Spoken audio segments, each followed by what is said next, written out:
Cricket মহলে এতদিন গুঞ্জন ছিল, এবার আর কোনো গুঞ্জন টুঞ্জন নয়, কোনো রাগ ঢাক নয়। বাংলাদেশ জাতীয় দলের সাবেক ক্যাপ্টেন তামিম ইকবাল খান তিনি সরাসরি জানিয়ে দিলেন বিসিবির নির্বাচনে তিনি দাঁড়াচ্ছেন, ভোটে তিনি লড়বেন এবং ক্লাব ক্যাটাগরি থেকে তিনি ইলেকশন করবেন, যেহেতু দুটো ক্লাবের সাথে তার অ্যাফিলিয়েশন রয়েছে এবং সেখান থেকে তিনি কাউন্সিলরশিপ আসলে পাবেন। এখন তামিম ইকবাল খান শুধুমাত্র একজন বোর্ড পরিচালক হওয়ার জন্য বিসিবিতে আসবেন তেমনটা তো মনে হয় না। নিশ্চয়ই তার লক্ষ্য আরো বড় এবং সেই লক্ষ্যটা নিশ্চয়ই বিসিবির প্রেসিডেন্ট হওয়া। যদিও গণমাধ্যমে দেওয়া সাক্ষাৎকারে সেটি তিনি সরাসরি বলেননি, কিন্তু বোঝাই যায় যে তার মূল লক্ষ্য আসলে বিসিবি প্রেসিডেন্ট নির্বাচিত হওয়া। অর্থাৎ যে 25 জন পরিচালক ভোটাভুটির মাধ্যমে নির্বাচিত হবেন, তারা আবার ভোট দেবেন কে প্রেসিডেন্ট হবেন সেই জন্য। যদি একাধিক ক্যান্ডিডেট থাকে তাহলে আসলে একটা ভোটাভুটি হবে। তো সেই ক্ষেত্রে মোট কাউন্সিলর বোর্ডের গঠনতন্ত্র অনুযায়ী 171 জন এবং সেইখানে 76 জন ভোটারই আসলে ঢাকার বিভিন্ন ক্লাবের প্রতিনিধি। সো এই ভোটগুলো খুবই গুরুত্বপূর্ণ। ঢাকার যে ক্লাবের যে ভোটার সেটা খুবই গুরুত্বপূর্ণ। তো অনেকগুলো জটিলতা আছে, সেই প্রসঙ্গে আসি। প্রথমত, নির্বাচনটা কবে হবে? নির্বাচনটা হওয়ার কথা রয়েছে অক্টোবরে, যদিও বিসিবির একটা অংশ বা দেশের ক্রিকেট মহলের একটা অংশ চাইছে যে বিসিবির নির্বাচনটা হোক জাতীয় নির্বাচনের পরে। আবার আর একটা পক্ষ রয়েছে যারা চাইছে যে না, অক্টোবরে এই বিসিবির নির্বাচনটা হয়ে যাক। তো 2 তারিখে বাংলাদেশ ক্রিকেট বোর্ডের একটা সভা রয়েছে। সেই সভা থেকেই আসলে ঘোষণাটা আসতে পারে যে নির্বাচন আসলে কবে হতে যাচ্ছে। অনেকে বলছে যে এই মুহূর্তে নির্বাচন না দিয়ে একটা অ্যাডহক কমিটি দিয়ে দেওয়া হোক। অনেকেই সেটার বিরোধিতা করছে, তারা নির্বাচনটা অক্টোবরেই আসলে চাইছে। এবার আসা যাক কোথায় কোথায় আসলে জটিলতা রয়েছে।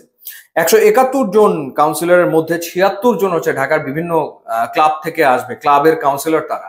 এর ভেতরে 20 জন কাউন্সিলরকে নিয়ে জটিলতা আসলে রয়েছে।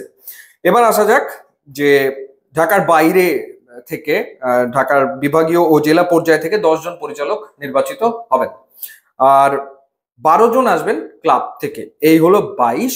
2 জন আসবেন এনএসসি থেকে। বর্তমানে যেরকম 2 জন এসছেন, একজন আমিনুল ইসলাম বুলবুল এনএসসি থেকে এসছেন এবং আর একজন নাজমুল আবেদিন ফাহিম। এর আগে ফারুক আহমেদ এসেছিলেন এনএসসি থেকে এবং তিনি আসার পর মাত্র মাস 9 তিনি বিসিবি সভাপতির দায়িত্ব সামলেছেন। তারপরে তাকে সরিয়ে দেওয়া হয়েছে। এরপরে আমিনুল ইসলাম বুলবুল এসছেন এবং তিনি বর্তমানে সভাপতির পদে রয়েছেন। তো বিভাগীয় ও জেলা পর্যায়ের যে কাউন্সিলর সেটা এখনো চূড়ান্ত হয়নি, সেই তালিকা প্রকাশ করা হয়নি। সেইখানেও জটিলতা আসলে ডেফিনেটলি রয়েছে। তো এই জটিলতাগুলো দ্রুত সর্ট আউট করতে হবে যদি নির্বাচনের দিকে আসলে যেতে হয়। কারণ সবার আগে তো ভোটার ঠিক করতে হবে যে ভোট আসলে কারা দেবে, কারা আসলে পরিচালকদের নির্বাচিত করতে যাচ্ছেন, সেটা সর্ট আউট হওয়াটা খুবই গুরুত্বপূর্ণ। সুতরাং সেটা হতে হবে যদি অক্টোবরে নির্বাচন হতে হয়। আচ্ছা, তো এবার আসা যাক যে নির্বাচন সভাপতির জন্য আসলে ক্যান্ডিডেট কে কে হতে পারে। এখন আমিনুল ইসলাম বুলবুল বাংলাদেশের সাবেক ক্যাপ্টেন, তিনি দায়িত্বে রয়েছেন। তিনি প্রথমে বলেছিলেন টি-20 ইনিংস তিনি খেলতে এসছেন। পরবর্তী সময় তিনি বলছেন যে হ্যাঁ, যদি এনএসসি মনে করে বা সরকার যদি চায় তাহলে তিনি টেস্ট ইনিংস খেলতে পারেন।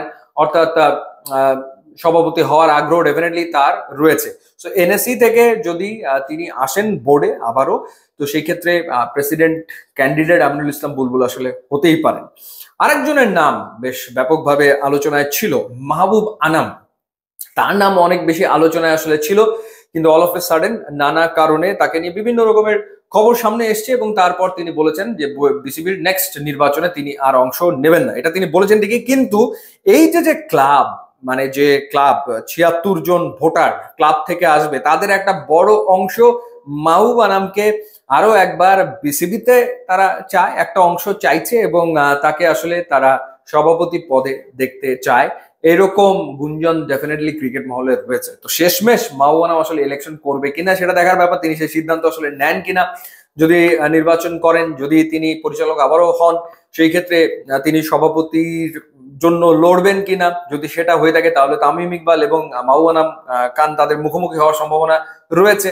আর যদি না হয়, আমিনুল ইসলাম বুলবুল তিনি যদি সেই ফাইটে থাকতে চান, তাহলে তামিম ভার্সেস আমিনুল ইসলাম বুলবুল সেরকম একটা ভোটাভুটি হতে পারে।